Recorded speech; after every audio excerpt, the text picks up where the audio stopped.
how do they recoup from you? So do they get everything from the book sales, and then once they recoup, then you start getting royalties? Or yeah, they pay out royalties from the get, but they get like the obviously the lion's share, like lion's share until they recoup, and then actually no, yeah, they recoup all the way, and then even after that, they still get the lion's share. Even you know what I'm saying? To be honest, just keeping it frank, I'm not even.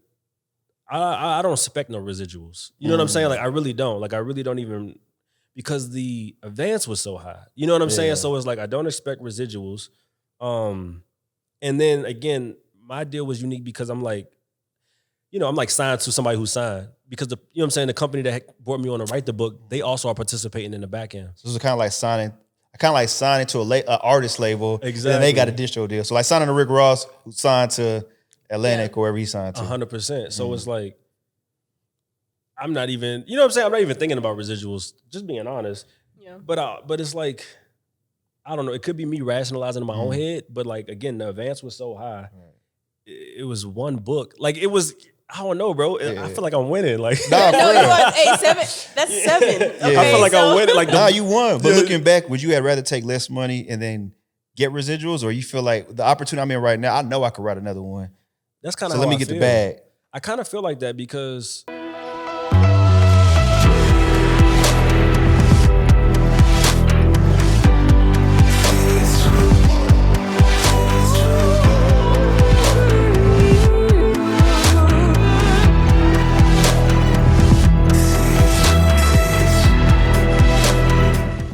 picking back up on the story, when you were talking about earlier, when you're talking about what makes a great writer, I kind of want to ask you, when you look at people that's, your colleagues or that you look up to, such as, I wouldn't say they're both writers. Well, you could correct me. I know Issa Rae is a writer.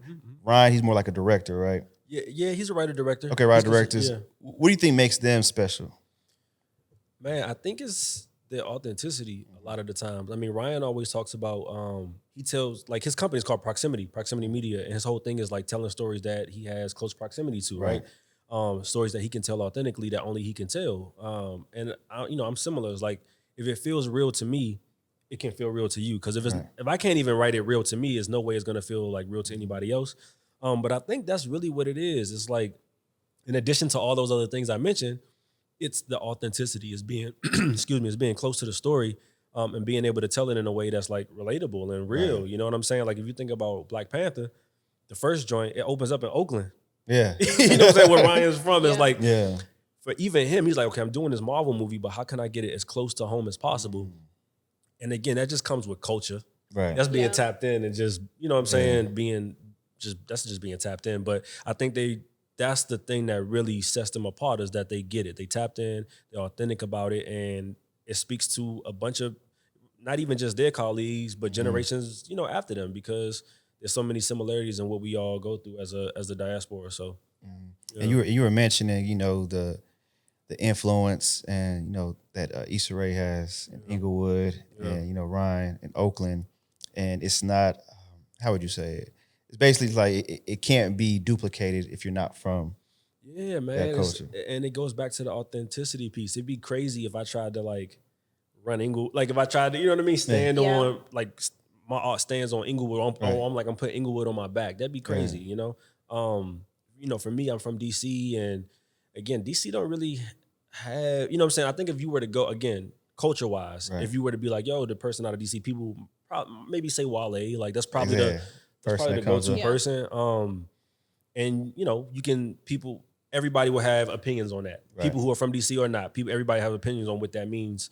So for me, it's like DC's kind of wide open in that regard. It's like there's not really, I couldn't really point to many people in the book world. There's this cat Jason Reynolds, who actually he did my tour with me at one of my stops in DC, which was dope. Shout out to him. He's like really big in the book world. Like so, you got Wale, music, TV, and film.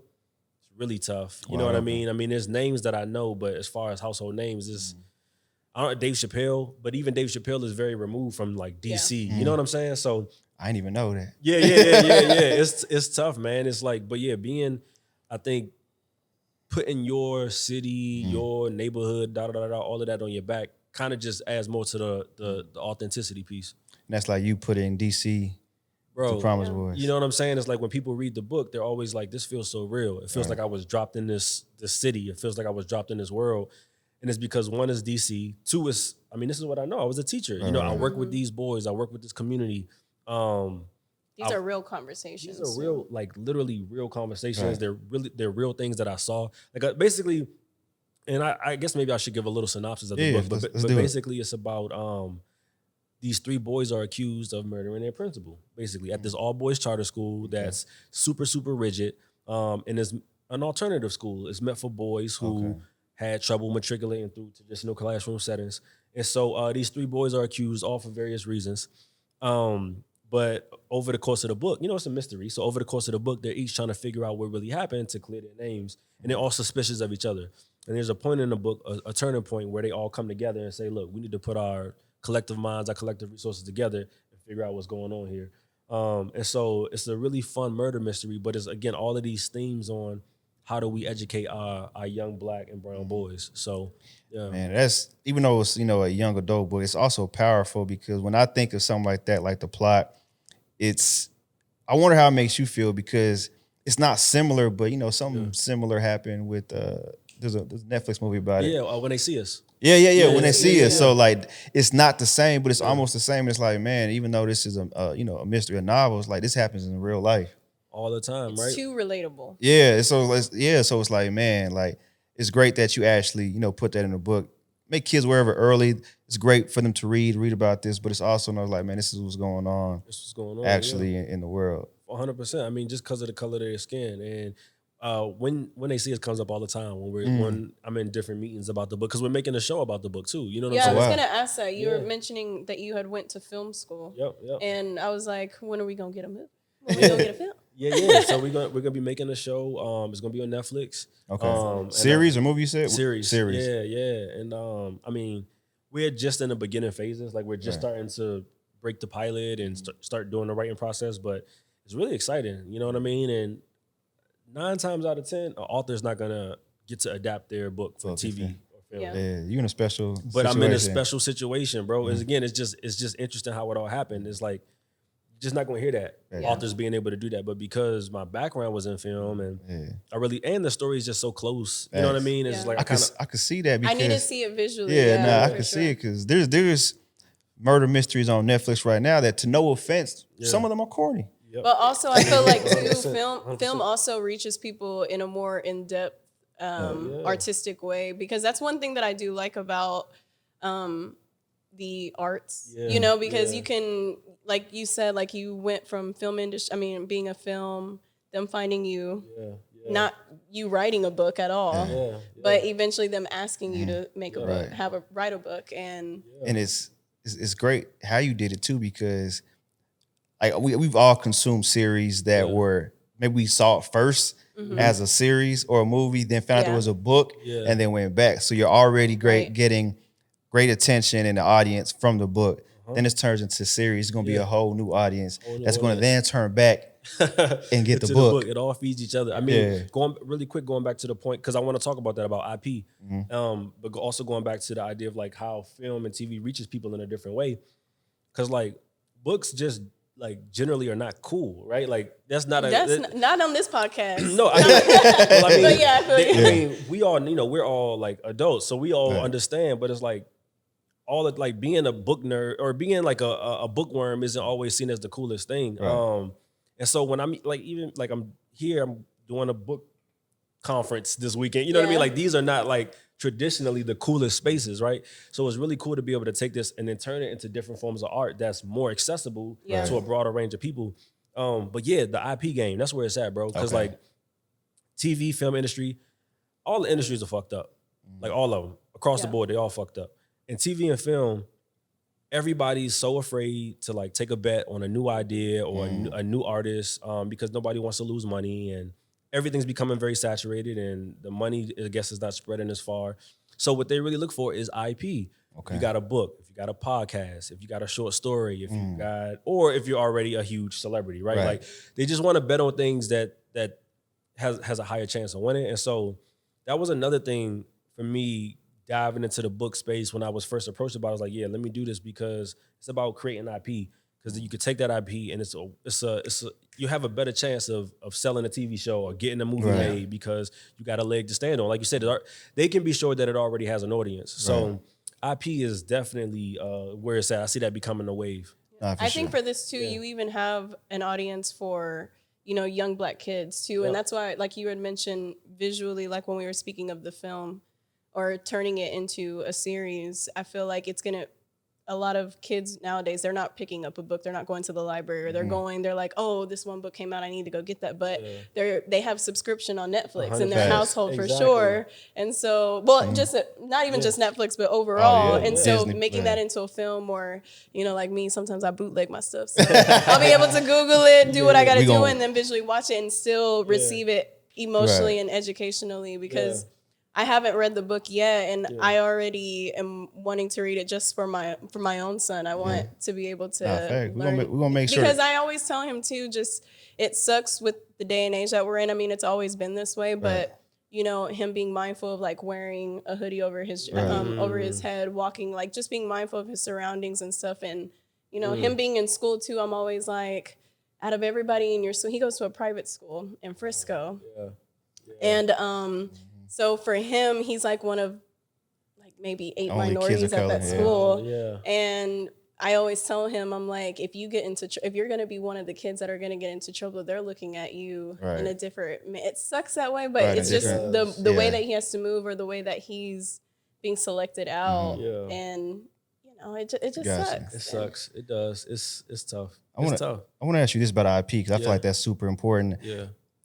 You came in a situation to which is very unique, right? So you probably already had people in place to help you along the way, right?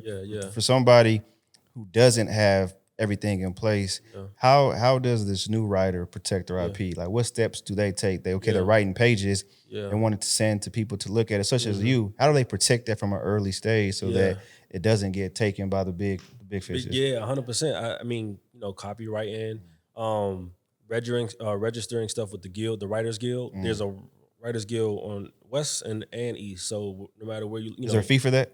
I think it's like $25, depending on, it's different categories. Okay. It's like stuff for short stories, stuff for even treatments. Like even if you don't have the thing written, just a treatment, like a deck or something. Oh, he's giving y'all some gems. Yeah. Just register it.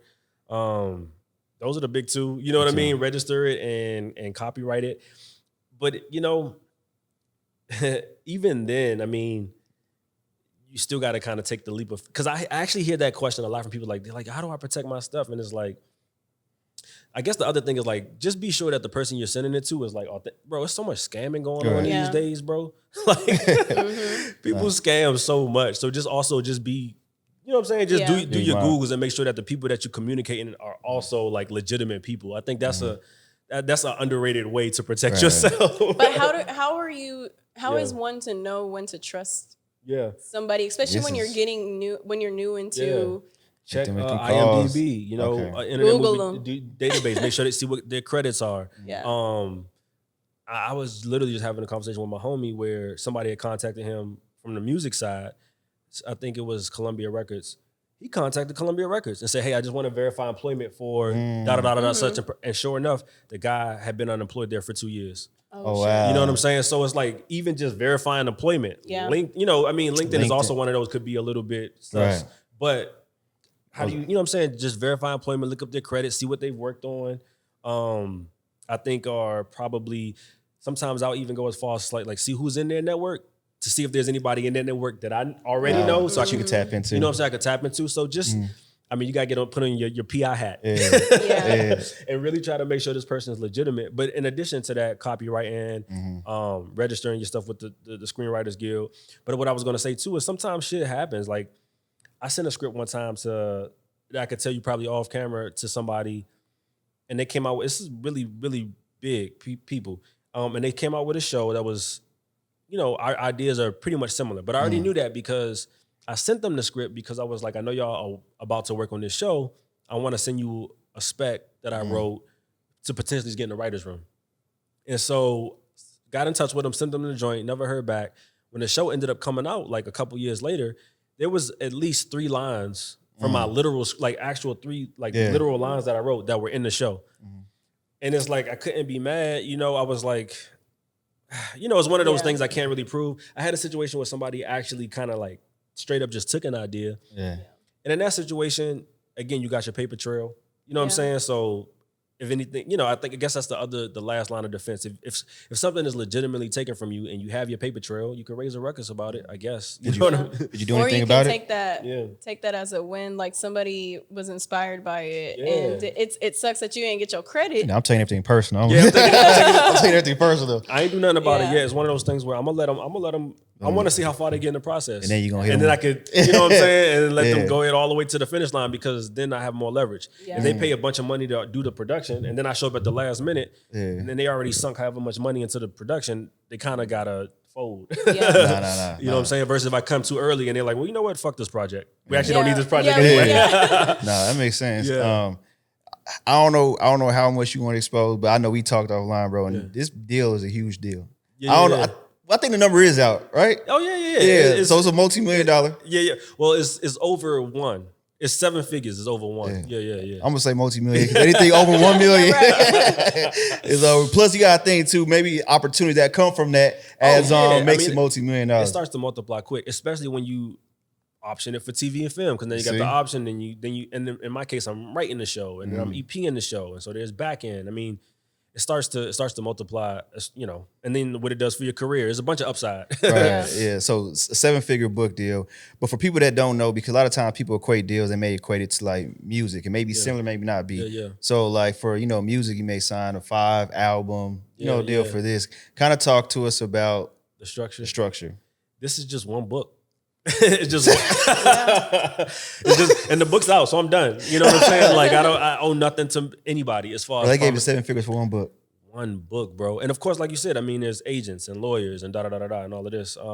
Can you break down the percentages for people who may be interested? Of like, okay, yeah, I mean, well, typically everybody's deal is different. Mine was a little different, but typically lawyers get 5% of a deal. Your agent can get anywhere from 15 to 20%. Okay.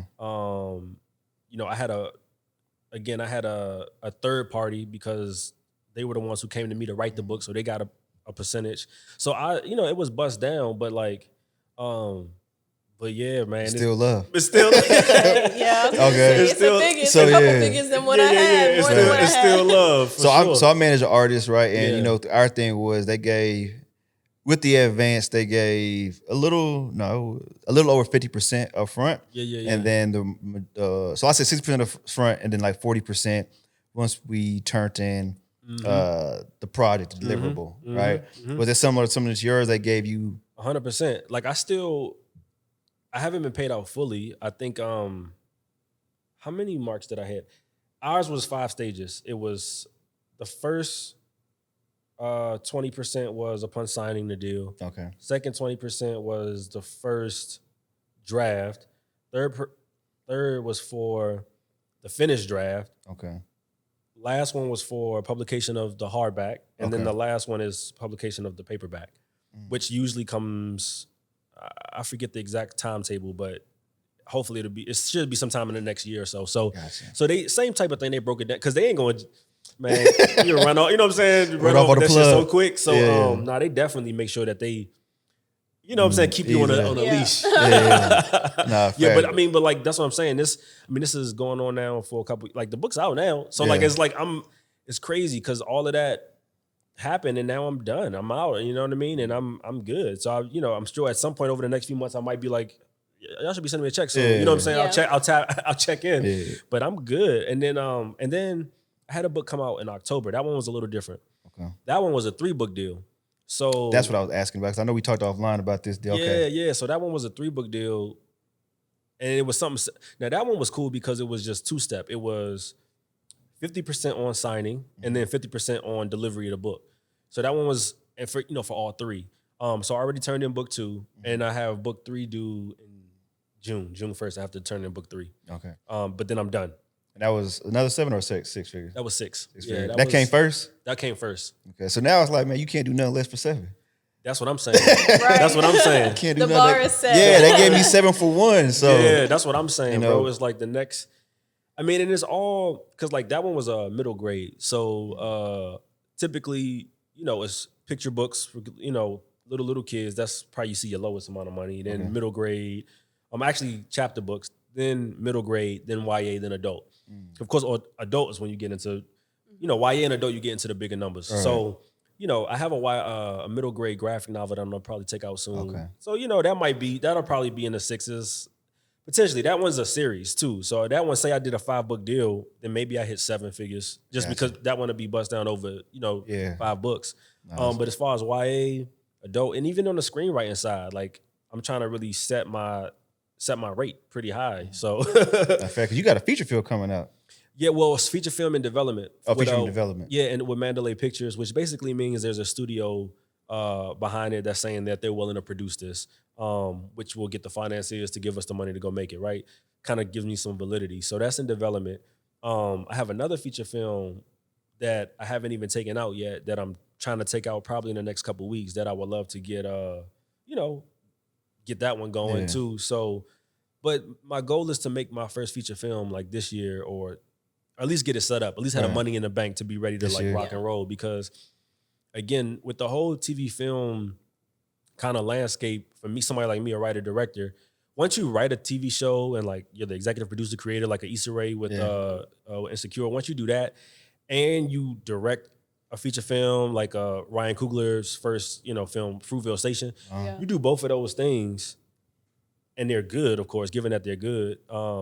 Typically, especially you a young black man, typically you're gonna be out of there like pretty quick, right? So it's like, okay, for me, if I can do those 2 things, I think things will be looking up. And then I can get into moving around in some of my other, what I'm saying? Exactly. Getting into more producing, doing whatever I want to do. Cause like me, like I said, it's just different. Like I'm in LA with a lot of filmmakers and I never, it's not like for me, like my whole soul is like, I only can be a filmmaker. Like I just like doing shit. I like creating in general. So I'm excited about it. I'm excited about my trajectory in TV and film as a business. For me, I see all of these as verticals. Like I'm not, you know what I'm saying? That's the best part. That's what I was saying about the arts itself. Like there's so many moldings to it. Like you can mold into so many different things. It's exciting. Especially when you the one with the pen, because you can just jump in, you know what I'm saying? And we was talking in our previous podcast about like, a lot of stuff doing on your own. We had a whole conversation about self-made, but I kind of want to figure it like this, right?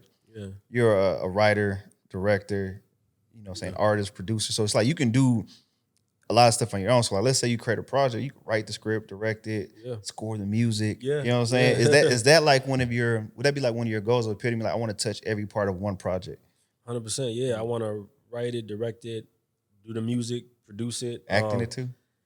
We ain't get to that part. Yeah. We ain't get to that part that you be in your acting bag too. Mr. Was it Mercedes commercial? Yeah. Like just like, the guy from Marvel, he always made sure he made that quick Stan Lee, yeah. No, I would do all of the above, bro, just to continue to stretch myself. You know what I'm saying? Just stretch myself, see what I can do, see what I like, see what I don't like, see what's most fun. Just have fun. And just have fun. You know what I mean? And just have fun, just create, and just, I don't know, bro. It's just fun to me. It's also fun to it's just fun to do. I was telling him, I was like, I'm gonna just do fashion. Like I was just fun. It's fun to just do shit. Yeah. It's fun to see people's faces too. Like, cause they're like, you know what I'm saying? It's just it's like you could do whatever you want to do. You really can, bro. But yeah, you should have that mindset though, that it's unlimited. It's unlimited. Yeah. It's really unlimited. And for me, I hear sometimes people be like, they say jack of all trades, master of none. And so for me, it's interesting because people don't realize that what I am demonstrating is mastery. Like whether I'm writing a song, whether I'm writing a book, or whether I'm writing a movie, it's all writing a story, which quite literally is mastery. When you can do a skill in multiple disciplines, that's mastery of a skill. Facts. So it's like, it's not like it's not like the fashion thing is kind of a joke, but it's not like I'm doing that and also doing fashion. You know what I'm saying? Like all of it is really just writing. Like it's writing, it's storytelling. I mean, that's it's words. I'm using words. Like it's all the same in my, you know what I mean? Yeah. But I think being able to use it in different ways actually is the thing that demonstrates mastery of a subject. Man, this is I always want to ask somebody close to me this question because I feel like they'll give me the real answer. Because when you're in the industry, sometimes you have to stage your responses. Yeah. And we've been on this journey to reach level of success. You've been successful, as an educator, artist. Real estate kind of helped you travel to get where you wanted to be at, right? but now you're making 6 and 7 figures off your passion, doing something you love, right? Does that money change the art any? Like, do you feel any different now that you get a lot of money to do this? You know, so for me, what changes is the process becomes so quick when the money's involved because, again, you got like a Macmillan, you got these big publishing houses. Say this was a multi-book deal, right? Say it was 1, 2, and 3. They came out with 1. They'd be on my heels. All right, Nick, now we need 2. Right. And the process becomes so quick now where it's not so much that I'm changing. It's two. I'm gonna answer this in 2 parts. In that scenario, it's not so much that I'm changing, but I can see the art taking a hit because of the pressure that the company is saying we need this in accelerated turnaround. So now I'm rushing to do the shit. Whereas with the first one, I got to take my time. So I could see that. And then the other piece of it is similarly, like when you start to get to a bunch of bags and everybody's coming to you to do some art for a bag, it's the same thing. You get spread thin. And so if you are somebody who's like, I don't mind being spread too thin and my art will take a hit, but I'll be collecting these checks, then I guess in that way it changes you. But for me personally, it hasn't changed like how I view it or how I want to do it or anything, but it does I will say it definitely gets really hard to try to meet. Like when these companies get involved, they want to put all these deadlines on you. And now you're compromising my art a little bit because I have to like rush just because for a date that you made up, you know, because they want to capitalize off the moment or whatever it is. So that sucks. But I haven't yet reached a point, I don't think, where it's like, where I'm in the second scenario where I'm like, all of these opportunities are coming. So I don't mind just spreading myself completely thin to where I'm not really giving a fuck about nothing. I'm just trying to collect the bags. But I'll be honest, I see how it gets to that point. Yeah. You know what I'm saying? You look at some of these people in Hollywood who have movie drop after movie drop after movie drop after movie drop, and them joints not hitting for real. Or they let go of that creative control. And that's when it really, really spreads. Like it's almost like their creativeness is gone. Yeah. I see the music a lot.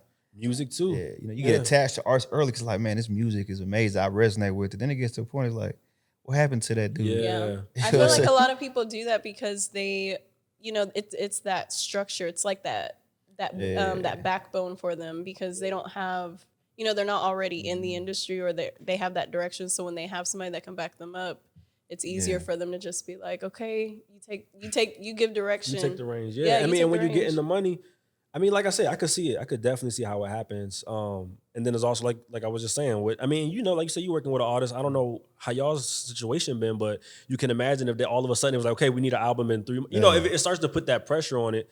And then so it's not coming out the same, but it's not necessarily intentional. You know what I'm saying? Like it's not necessarily like I don't give a fuck no more, but it's like, well, my boss basically is telling me I got to do this now. So I could see how that happens. But the music industry is like, I think all of it is messed up, bro, because I'm somebody who really just loves hip hop, which fortunately that's something that has been untainted. Like because I'm not in any type of deals or anything, but I see it a lot, man, where people just put out stuff just because they feel like they have to or whatever. And it's not great art. Right. You know what I'm saying? It's not great art. So it happens. So what I want to ask you too, when it comes to, you know, the book deal, when it correlates to like music. So for example, I won't get into like the numbers, but so as far as, you know, the deal we're dealing with on the music side with Artist I Manage, the recoupment, it's an elevated distro deal, right? So they don't touch any publishing, masters, anything. It's just straight off of streaming. Yeah. You know what I'm saying? But how it works is it's a split, right? Yeah. So you think that every month when you get those streaming checks, that half goes to them and half goes to us. So you think they get the recoupment, we get the other half. Yeah. It doesn't work like that. So basically they're profiting from jump. Yeah. And then your 50% goes to recoupment. You get what I'm saying? So essentially it's 200%. It's a whole nother system. See what I'm saying? So when they kick you something, it's like, so they don't kick you nothing until you recoup. So your 50% of streaming goes to recouping. Their 50% goes to their pocket. Yeah, it goes to their pocket. Yeah, so when we were asking like, yo. Like, where's our checks? Where's our checks? And even from the beginning, we was like, but how do y'all profit? You get what I'm saying? Like, how do y'all make money? Because they only get the project for a certain period of time. Yeah. But it's like, nah, we gonna make this back easy. But we didn't understand it because they didn't explain it that way. They said it's 50-50. Yeah. I'm like, okay, 50-50 is great. Like, you know what I'm saying? Like, Yeah. Are they doing and they're running your marketing too? they gave us a marketing budget. Okay. So we can utilize it how we see fit. But Gotcha. they gotta like send the check. So we got credit invoice. Gotcha. And then they'll whoever it is, like some videos, yeah. The director will send an invoice Gotcha. and they'll pay it out. They can't pay it out in spurts too. Gotcha. You know what I'm saying? So they're strictly bank. Yeah, strictly bank. Well, they help with PR. Okay, cool. They help with PR, streaming. Okay. So they'll get it on playlists. Okay, cool. Playlist. So they get it on playlist. They have a sync department, so we can tell them, try to pitch this for sync. Yeah. You know what I'm saying? So they do help with that. That's where like the elevated label services come on our distro deals because they help with all the extra sides. But essentially, it's still us doing everything. But for you, since like, how do they recoup from you? So do they get everything from the book sales, and then once they recoup, then you start getting royalties? Or? Yeah, they pay out royalties from the get, but they get like obviously the lion's share, like lion's share until they recoup, and then actually no, yeah, they recoup all the way, and then even after that, they still get the lion's share. Even you know what I'm saying? To be honest, just keeping it frank, I'm not even. I don't expect no residuals. You know what I'm saying? Like I really don't. Like I really don't even, because the advance was so high. You know what I'm saying? So it's like I don't expect residuals.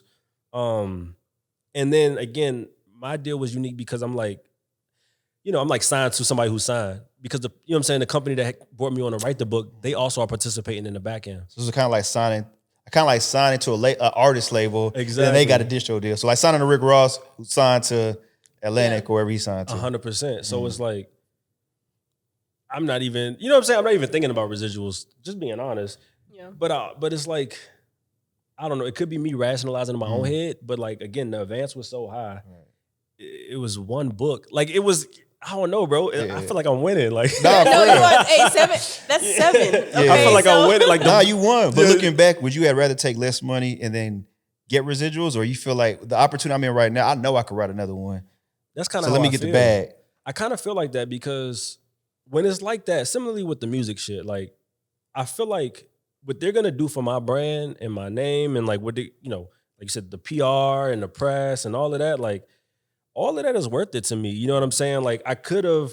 It's like when Hov, it's like the famous drink when Hov was like owning 100% of something that isn't worth anything, don't do nothing, but owning 10% of something that's worth is. It changes it, right? And so that's kind of how I look at it. Is like, I could have been like, I want to retain, I want to own more of it or whatever.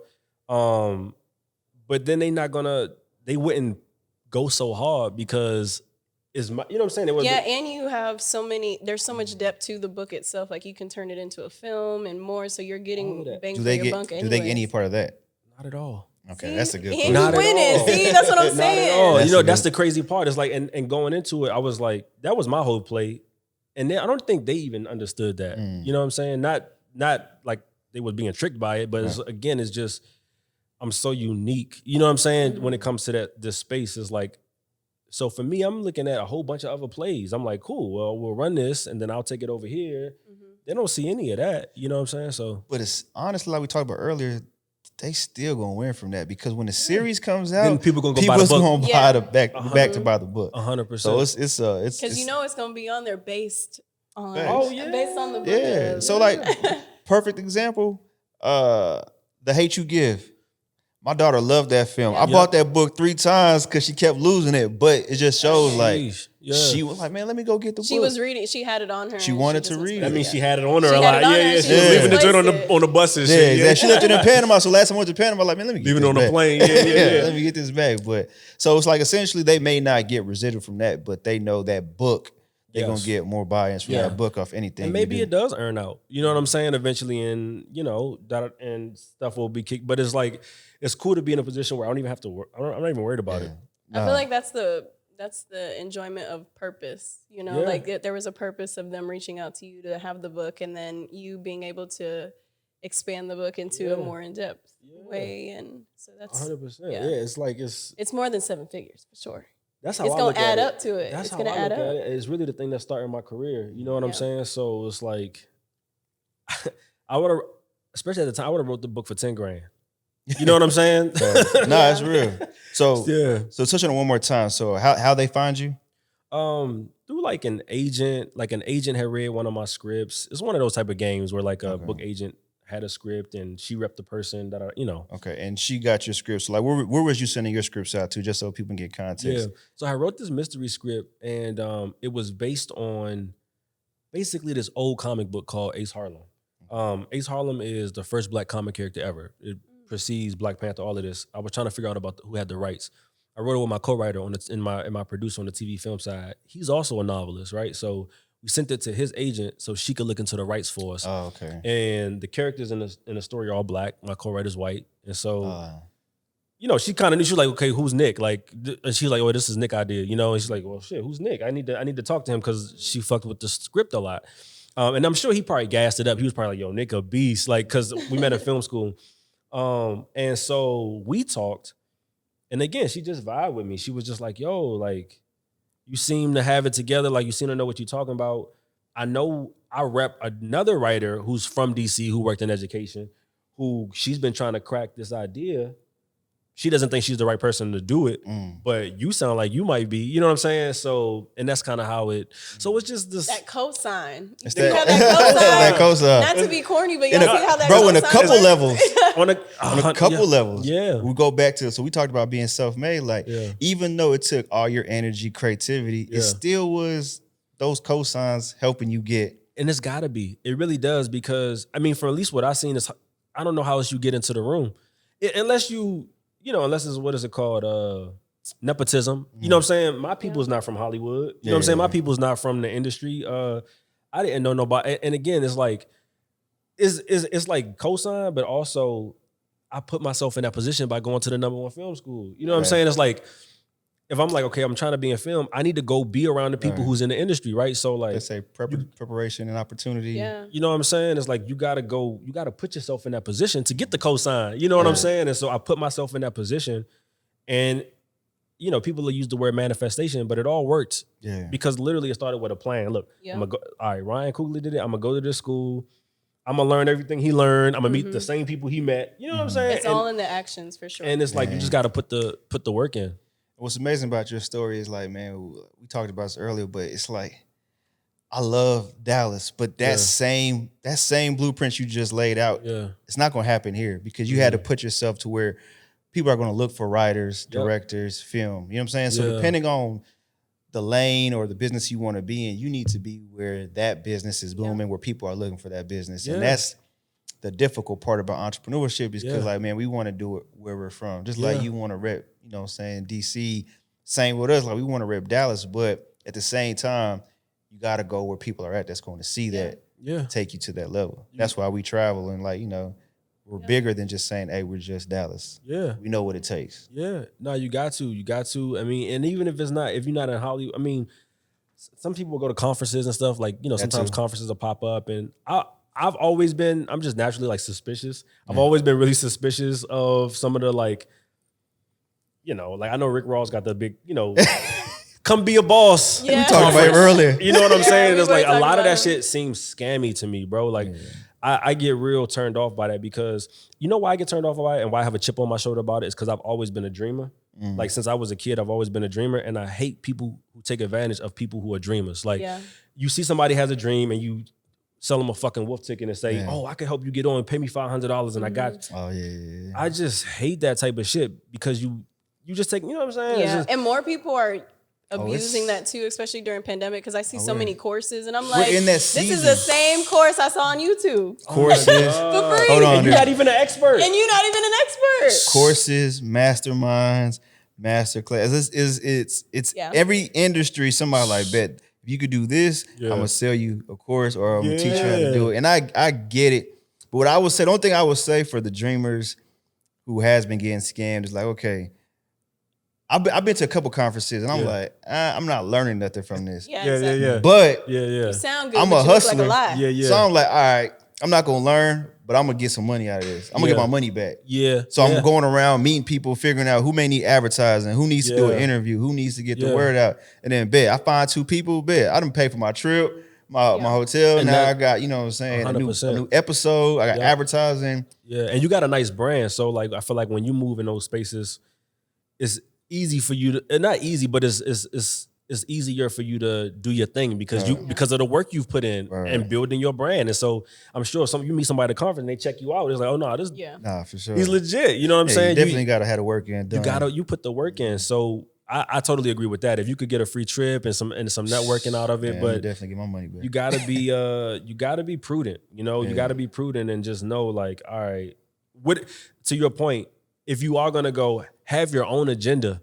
Yeah. You know what I'm saying? Always. And that's just like, go back to what, like, have a plan. Like, if you're gonna go, at least have your agenda, your plan of how you're gonna make this thing work for you. Versus just showing up. It's just like the people just showing up. Don't just show up and expect everything to fall in your lap. Yeah, exactly. It just don't work like that. Like, see what happens. you know what I'm saying? Because everybody else showing up too. You know what I'm saying? So I totally agree with that. Man, I know you love music, so this is why, you go back to music. But some people love music to create, and then once they get the bag, they're successful. So it's like they venture off to other stuff, man. And I have to ask this, but like, you're so successful in this. Why do you even want to do music anymore? I ask anybody this, why do you want to do music anymore? Bro, because, man, it's so fun. It's like what I love to do the most. I mean, but that's industry such. And I'm good at it. You know what I'm saying? The industry just so trash, though. But this is, the crazy part, bro, is like, fuck the industry. Yeah. Like, the crazy part, bro, goes with TV, film, it goes with books, it goes with music. If I step in it, I'm gonna do it my way, and it's gonna change, and I'm gonna make everything around me adapt to like how I want to do it. I don't really care too much about the music industry, and I have a plan. And you know what's funny? Because everybody's doing it, right? All these people we talk about: Ryan Coogler, Issa Rae, Kenya Barris, Lena Waithe. All of them, do you know, got record labels now? Like they all got record labels now. But like Issa Rae joint, she got the radio, right, where she's doing all her own syncing, licensing. She's creating soundtrack. Like Ryan Coogler was the EP of the Black Panther soundtrack, right? Like they're doing. Now the difference is they don't actually like rap. Yeah, you know what I'm saying? Like but they still putting the plays together because we just love hip hop. Again, that's culture. Yeah. And so for me, it's a similar thing where it's like I don't necessarily too much need the music industry necessarily. Like I wouldn't mind again getting the loan, right? The bank, having the bank. But long story short, I'm EPing my TV shows, I'm directing movies. For me to be able to create the music that goes into the TV shows and the movies, my money, my revenue for my music is gonna come from the film industry. Right. You know what I'm saying? Netflix is gonna have to pay me a huge bag for the music that I'll be able to create. Mm-hmm. And then if that music goes on to have a life of its own in and within the music industry, then that's cool too. All right.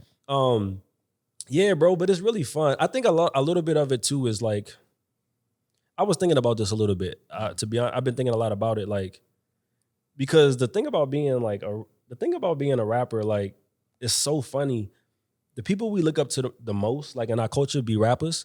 But like all of the niggas that we know rap, like we just don't give a fuck about. You know what I'm saying? We be like, oh, you rap like everybody else. But then when you see the rapper on TV, they get the most love. Like we love rappers the most in our culture. Right. But if you just a nigga who rap, then the aspiring rappers niggas don't respect. they don't get nowhere near the same respect, right? So I think a little bit too for me is a little bit again of it's just my rebellion. It's just like, oh, I'm gonna have to just show you. It's a little bit of that. It's a little bit like, okay, it's a chip on my shoulder that I gotta, you know what I'm saying? And I'm like, okay, people still don't kind of get it, but I'm gonna just, you know what I'm saying? So I don't know, Creating bro. that label will allow you to shift that creative control though in the music industry. So even if it's like DC music or, you know, I'm not familiar with DC music, but if there's a particular type of sound that you solely rock with in the rap hip hop industry, you're able to showcase that in your film. 100%. And just, I think it's a new model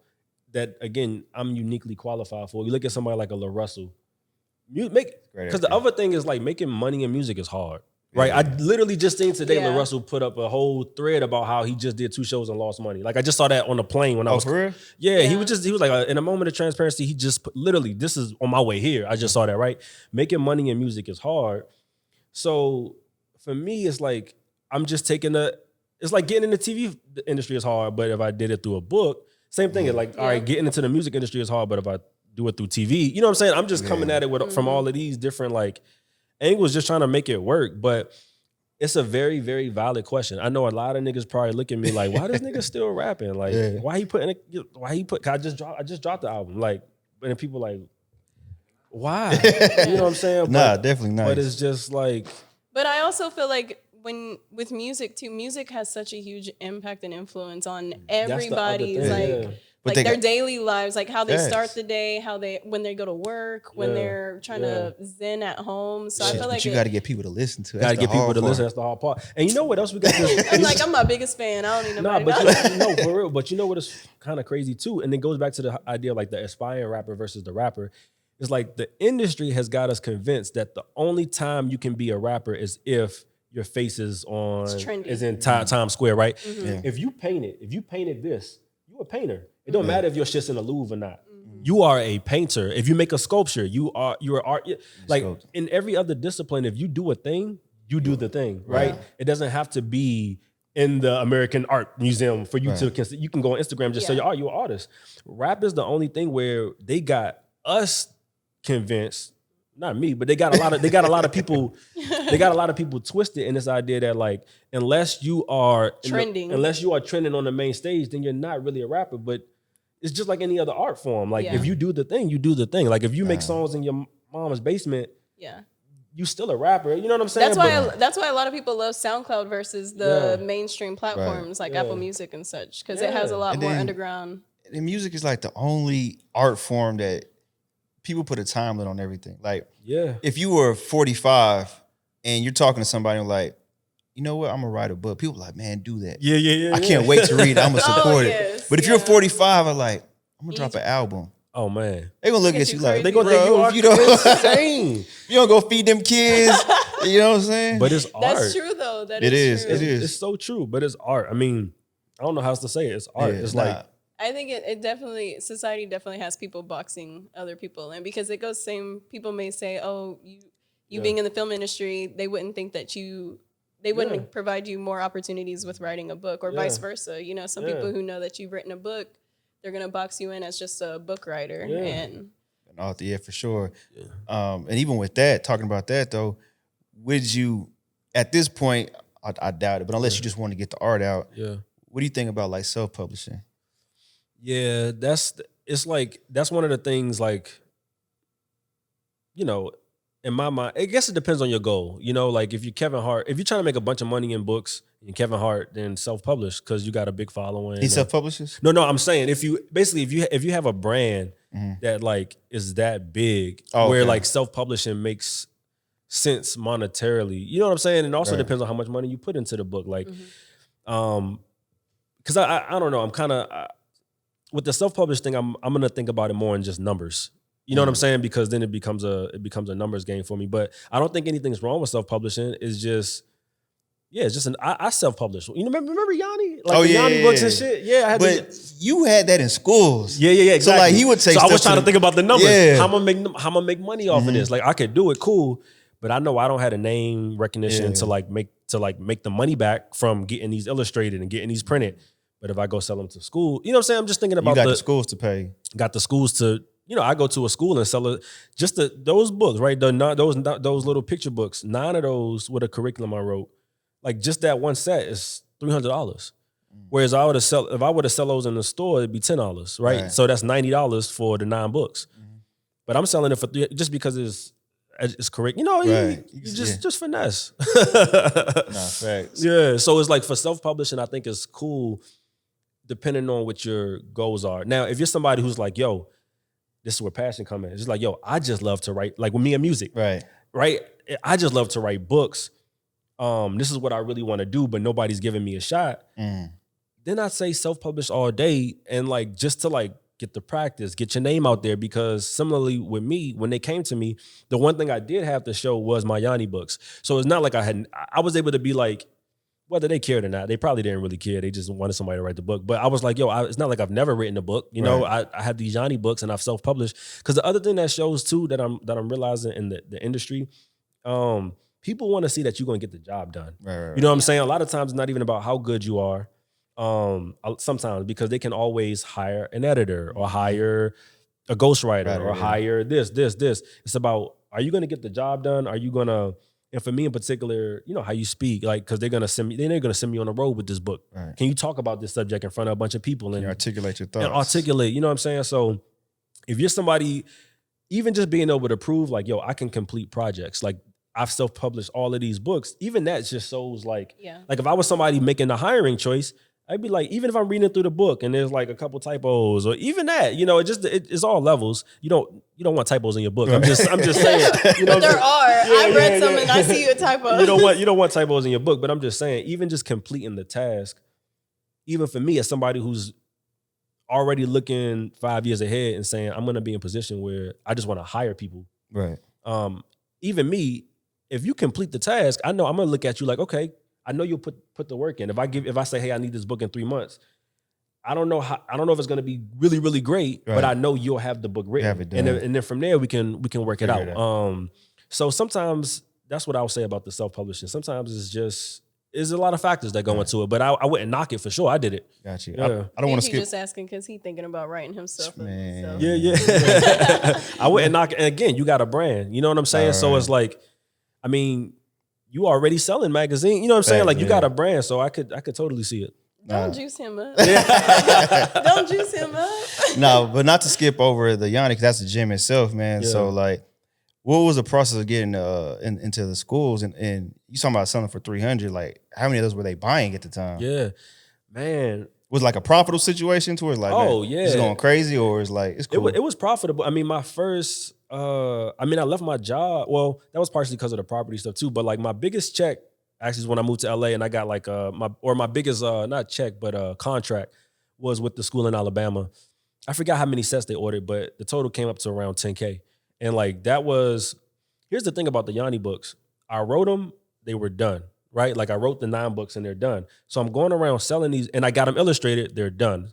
So say my overhead, is my time. And then I forget all of the numbers, but like, let's say I paid $1,000 to get them illustrated, right? And then they're done. They're forever a product. Right. When I go around and sell them, the cost for printing and shipping is included in the price that I'm giving you to buy. You know what I'm saying? So the $1,000 is all I've ever spent. You see what I'm saying? So every time I go to a school and I'm doing a contract, that's all profit. Mm-hmm. You see what I'm saying? So it's like, even that one, like I said, that was I landed a contract when I first got to LA. That's what I was doing at first. I was like, let me do this consulting thing. And I had landed a few contracts, but like I remember the first one I got out there was like for $10K. That was my biggest one to date. And then I had got one after that for like, she told somebody, I had one for like $6. And so the ones here weren't that big. They were more like 1, 2. But I sold to like a few different schools. I mean, it was all up for me. You know what I'm saying? Like it adds up. And again, it's one of those things where it's I'm sharpening my skills. I'm building a network. Like I'm doing all of these different things, but it certainly worked out. Yeah. I think that's a gem for people, because I know a lot of people who have kids who aspire to write children's books or have children's clothing lines. Like, how do you even get into the school? Is it the same way, like going to a store, you're just calling the school district and figure out who the point person is and set up a meeting? Are they pretty open to taking meetings, or they're like, or they close you off? Like, how are schools compared to like retail? No, for sure. So, and this is where it's really important. So for me, I was in the classroom, right? I was teaching. I noticed that I was teaching kindergartners. And again, like you, I'm a hustler. There weren't any books that had Black characters. I'm teaching in a Black school. There's no books here that got Black characters, and it says, I see Spot run. Well, I could do that. You know what I'm saying?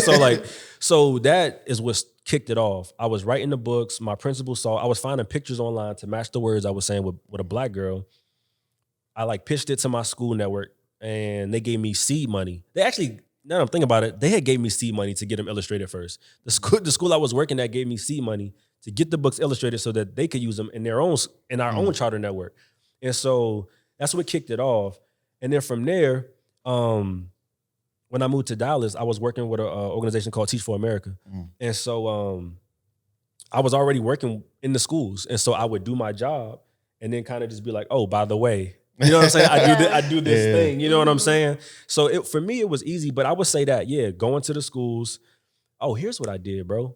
See, I'm always, I'm even like, that's a good idea. What I was doing was, when I quit my job at TFA, I was like, okay, I'm gonna quit. I'm gonna go full time, do this. So what I did was I was like, let me go substitute teach, so I could get into all of these classes, all of these schools, and then I could talk to the principal face to face. That's exactly how I was doing my meetings. I would go substitute teach. I would go to the office every morning, check in, be like, da da da da da. Be very kind, and at the end of the day, thank you for letting me come. Set up a call or a meeting, and they all love me. You know what I mean? You go in there, be very charming, know how to talk. And it's funny because I did the exact same thing. Now I'm thinking about it, to get into film. When I was trying to get into filmmaking and figure out how to make a film, the first thing I said was, maybe let me go act. This goes back to your question. I was like, if I act, I'll meet filmmakers, and then they can help me make the film. So the very first film I made, Who Dreaming, that I shot in Oak Cliff, I was able to make that film because I acted. You know what I'm saying? I went on fucking whatever it was at the time, like, well, not Craigslist, but it was like, a bunch of little sites. It might have even been Craigslist, where they had posted like this ad, like, yo, casting for da da da da. Okay. And of course, you do a bunch of auditions. You don't get everything. But the one that I got, I met the guy who was directing it. He's the one who gave me all the equipment and manpower to make my film, because I acted in his for free. You see what I'm saying? So it's like, again, similarly with like, all right, I'm gonna get in TV, I do it through books. I'm gonna get into music, I do it through film. It's like just trying to find an angle. You know what I'm saying? Because it's basically served first. Yeah. Sir, you substituted, you served the school district, the kids. You know what I'm saying? I always look at it, just hearing him, I just always look at it as investment.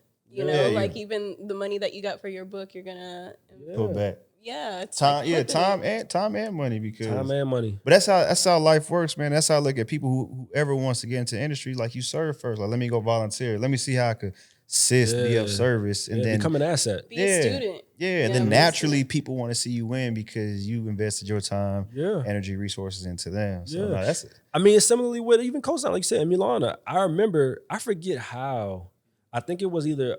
It was either maybe you posted something or something, but I remember she wanted to write, and I forget how, but I was like, yo, you should go write for, it might have been a post you had put up or something. I was like, yo, you should go write for COSIGN. And it's the same type of attitude where, again, I'm thinking like, yo, you should go work for them. Like, if you want to write, that's who's plugged in town, go write for them. And then and look how it works out. It's like, it just happened to be a good fit. You know what I'm saying? But it's always like, I love what you said. Serve for, like, how can I serve? How can I become an asset? What can I offer? Right. Because again, like, I always look at me. I just be like, yo. I mean, I don't necessarily look at myself like this. It kind of happens like this, but when you hardworking, you know what I'm saying? When you got the skills and you got the talent, like, it'll work. If you step into any of those rooms where you're trying to be an asset and you have a plan, you'll come up. The cream rises to the top. You know what I'm saying? You'll come up, like, and I guess that's why I've never been afraid to, like. And there's also humility, right? I'm never afraid to, like, take a back seat or learn or figure out how I can help or be an asset because I, you know what I'm saying? I'm confident, you know what I'm saying? I'm confident that, like, I just need to get in the room, you know what I'm saying? And I'll figure it out.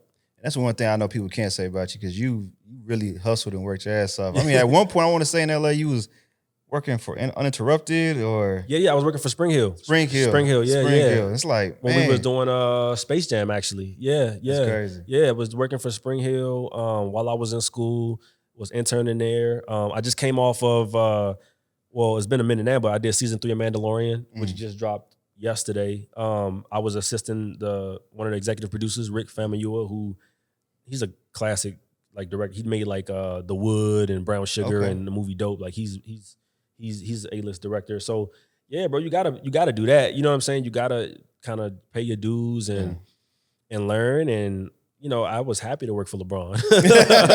You know what I'm saying? Like, and learn what I can learn, meet who I can meet. I still got those relationships today. Matter of fact, the president of Spring Hill, shout out to Jamal, just hit me the other day. He was in Target, seen my book, shot me a picture. Like, bro, I'm proud of you. You know what I'm saying? Like, that's crazy. So it's just, yeah, man. It's just, it's crazy. It all comes back around, bro. So, man, what do they call it? I know it's crazy. I'm a message. So what is it? 6 degrees separation, 2 degrees, whatever. So like, yo, I've always wanted to holler at Mav Carter. Yeah, Mav is really cool. You know what I'm saying? So like, I know somebody that. Mav is cool. Like, I've never met LeBron, but I've been able to, like, tap in with Mav and spend time with him, and he's really dope. You know, all of those guys, they're genuine people. They're genuine dudes for real. So it's been love, man, and now I'm just excited to, like, take this joint to the next level. Like you said, everything been popping with the book and it's been dope. And I can't wait to like people see what we do with the show. Like, no, we haven't even announced the show yet. But like, well, we got the exclusive. Yeah. Yeah. So, I mean, we haven't even announced the show yet. Okay. You know what I'm saying? So, I'm just excited for people to, I'm just excited for the next phase. You know what I'm saying? Like the book thing is moving. I got, like I said, one more book to finish in that deal for the 3-book deal. From there, I don't know what I'm gonna do. I mean, I might write a couple more joints. I really don't know, but I'm excited to get the TV film shit popping off. And then, I don't know, bro. You already know, like, it's the sky's the limit. We figure it out. Yeah. You're gonna have a couple more albums drop. You know what I'm saying? Nah, for sure. So since, you know what I'm saying, since you kind of like going with the flow, I would say this, what is something you know for sure that you don't like about the process that you know moving forward, you kind of want to stay away from? You know what I'm saying? In the industry? Yeah, in the industry, because, you know, like, we hear of all the glamorous thing. We hear about the, you know, amazing book deal. We hear about you being able to live life on your terms. But, you know, we did hear about sometimes it could be pressure. But, you know, not to discourage people, but just to let them know, being like full transparent, like this is some stuff that you have dealt with, you know, getting to this level that you know you want to stay away from moving forward. I mean, for me, like, life is so precious. You know what I'm saying? Like, I really do want to enjoy it. I hope I'm not like, first I'll say I'm extremely grateful, right? I think it's always important to have gratitude, be appreciative. I give thanks every day. You know what I'm saying? So I don't want this to sound like I'm not gracious or filled with gratitude, but like I'm already thinking about my exit strategy. You know what I'm saying? Like I'm already thinking about, okay, I'm do boom, boom, boom, boom. And I can set things up so things are running and I can dip off and just be with my family and just go vacation or do whatever I want to do. But I think you can get caught up in the rat race, so to speak. And I think the industry, especially in today's social media, comparing, contrast kind of era, is like you could get caught up in the competition of it all. And I think that's probably the big thing that's, I don't want to get wrapped up in because I got a family I want to enjoy. I don't really want to get caught up in the competition aspect. I'm not a big like pretender. You know, you can look on social, people like to pretend and flaunt and showboat. And again, to me, that kind of gets into the scammy bag. Yeah, you're never gonna catch me like, if I'm always trying to say what I gotta say as humble as possible. You know what I'm saying? I don't want to get too much into, because that's kind of nasty to me that when people do stuff like that. But I haven't seen no just like crazy. I mean, you know, coming from where we come from, sometimes we might have like a different set of morals, like a different code. You know what I'm saying? That so sometimes, you know, if I see people move funny or talking about people I thought they was cool with, you know what I'm saying? That kind of that creeps me out a little bit because I'm like, okay, people move a little funny here. People, you know, you see little shit like that, but you take your notes. Yeah, I just you know what I mean? Like I'm just kind of like, I'm like, all right, the thing I'm not trying to like, I'm not gonna glorify overworking. You know what I'm saying? Like I don't glorify overworking. I don't glorify. I mean, the grind is cool because I gotta do it, but that's the one thing people just. All of this shit is fake too. You know, that's something else that like people. You know, you hear people say that sometimes, and once you're in it, you sometimes you don't know what they mean by it. But once we get off camera, I'll give you an example of like a really clear example for me that shows how all of this stuff is fake. And when that happens. When you understand that, I think it also helps you not get caught up in the like the competition piece because it's all smoke and mirrors. You know what I'm saying? At the end of the day, there's some corporation owned by somebody that don't look like us who's trying to make $1 off of what everybody else is doing. You know what I'm saying? Exactly. You know what I'm saying? Everybody's kind of in the same boat, and you can work your way up that ladder, sure. But I try not to. I think that's in Hollywood, bro. A lot of people. A lot of depression. You know, we see it all the time. People, you know, a lot of times, what do they call it? Self-transitioning. You know what I'm saying? Like stuff like that. It's a lot of weird energy out there because I think people get caught up in the competition. And that's probably the one thing I've seen. And I'm like, I hope people just don't let it get to you. You know what I'm saying? Stay grounded. Stay grounded. Facts, man. And speaking of exit strategy, I have to ask this. When do you know it's a perfect time to get out? Because Insecure, I thought could have went for like a couple more seasons. Me too. Snowfall about to be his last season. Oh yeah, they did announce this. Yeah, so it's like I haven't even finished it. You see something is working. Yeah, it's going great. Like you have the community, you have the buzz around. Like when do you know to get out? Man, to be honest, that's a question I haven't seen it yet. I haven't had 5 seasons of a show yet. Hopefully I get it. But think about it too, like 50 Cent, he charted off from Power, and then he had the Book of Power, and then he had all these other like stems from it. But because those characters, had fans, the characters themselves, they wanted to get in more in depth. I mean, for me, I always imagine leaving on a high note. I think once the quality, like you was talking about earlier, like the quality of the art starts to really become compromised, and people probably, like you said, people still fuck with it, but there's probably people on the behind the scenes that's like, they just not feeling it no more, or their heart's not in it no more, or it's so much work that goes into making a TV show. Like once you do it a whole season 5 times, you could probably, I can see people getting tired of it, or sometimes it's conflict, like in-house, that you see that like with Love Crab Country, like that one got canceled. And everybody's like, why did this show get canceled? But from what I understand, it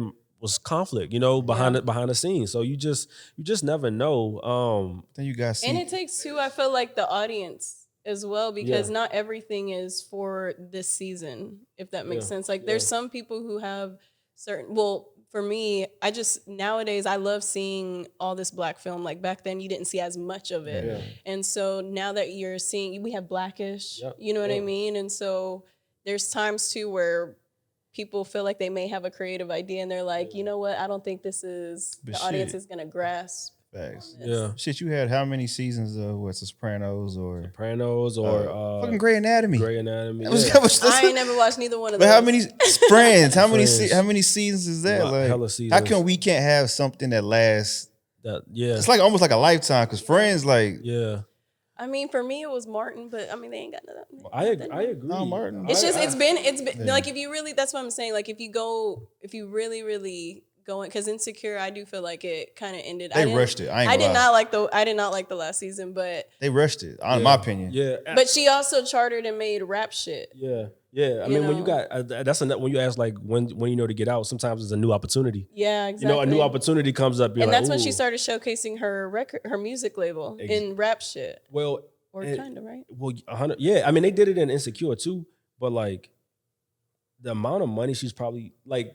Man, the money she's taking from the money she's able to make. I don't know. Maybe I don't know her business like that, but to do a show called Rap Shit, where the whole show is rap, and you're making all the music, and like it's just gotta be like, I've seen some things when I was working with Rick. I saw we were doing one thing where they were paying like $200,000 for 30-second score, 30-second score. And this is one part of a snippet of a short film, or they were doing something like $60,000 for 15 seconds of this but they want $50,000 was the budget. They wanted to get a Missy Elliott song. We weren't gonna get it. Yeah. But $50,000 was the budget for 15 seconds.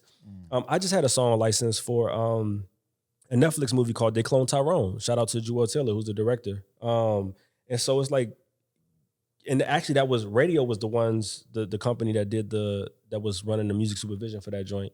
But yeah, it's just so much money floating around that like when you're doing all sides of it, and you just start to see. But back to your question though, like why we don't have no joints that run like that? I don't know. That's a good question. Blackish, I don't even know what's Black. I guess Blackish actually is the one that probably has gone the longest. I thought it's now like a different one now, and they're like they got mixed. The Elementary. What's the Elementary school? Grownish. So they still do Blackish, or it's just now Grownish? They do Grownish now, but I think Blackish has, I forget how many seasons it has, but I feel like it's probably had one of the longest runs as far as like Black sitcoms or Black TV. Yeah, we don't. I missed them Family Matter days. Family Matters, what 50 Cent is doing with the Power universe is also pretty big. That's huge. But I guess people don't watch cable for like those, because I ain't gonna lie. That's why I was gonna say I don't know much about Blackish, because like I've seen some episodes, but I don't keep up with it because it's on. But television. I just might show my age, but I grew up on TGI Fridays. Yeah, you know what I'm saying? I couldn't wait Friday to go home and watch. Yeah, that was like the runner shit, right? It was like a whole like on Friday you'd have like your back-to-back show. Like is that Friday like UPN? Man, it was probably before UPN. Oh, honestly. Okay. I think UPN transitioned, but it was before UPN because it had Family Matters. It had a couple others. I can't remember, man. Yeah, I'm showing my age right now, but I was. Well, not that old. But yeah, man. But nah, that's crazy. I always wondered about that. I don't know, like if it's now the opportunities are so big that people don't want to stay. It's almost like NBA. Mm-hmm. It's like you can have a great run of being with, the Sixers your whole career. Like you being known for the Sixers. You may win a championship, you may not. But it's like, man, I'm gonna go get this bag and go to, to Dallas or to Phoenix. I don't know if that's like in TV, like you doing it for so long, but it's like we got this other opportunity. Like, all right, well, let me shut this one down because this opportunity. But like them first ones be like, that's what the goal is. I will say, if it were me, if I make more money, I'm expanding my talents 10 times for sure.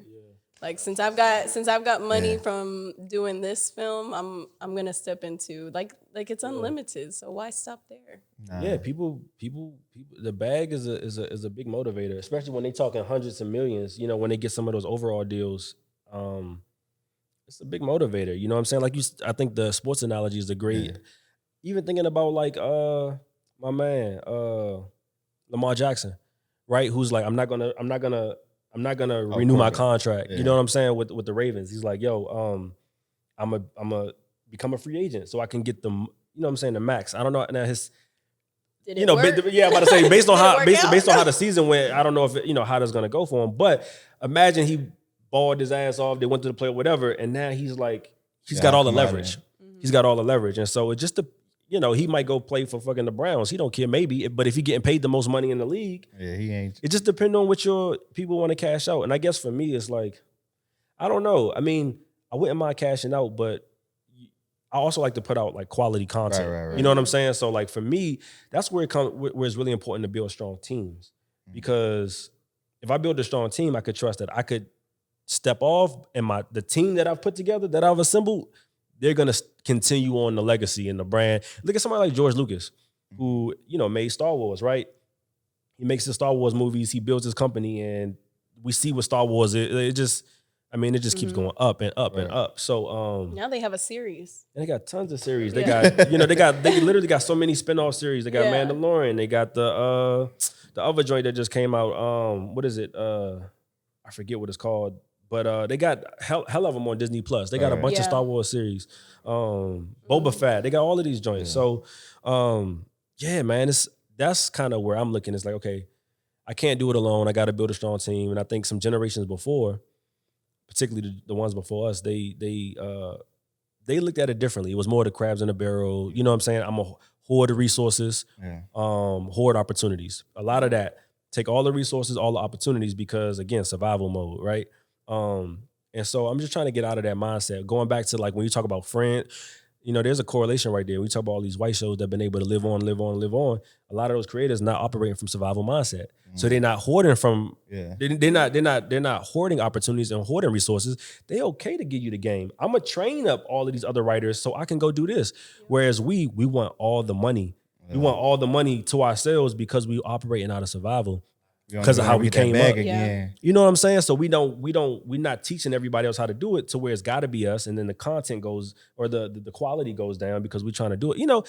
Again, like a Kenya Barris who always says, it always traces back to slavery. Everything go back to slavery, and I think that's a big part of it. It's like they okay with passing the baton because they know they're gonna go get money somewhere else, whereas we want to hold, and then we end up shooting ourselves in the foot.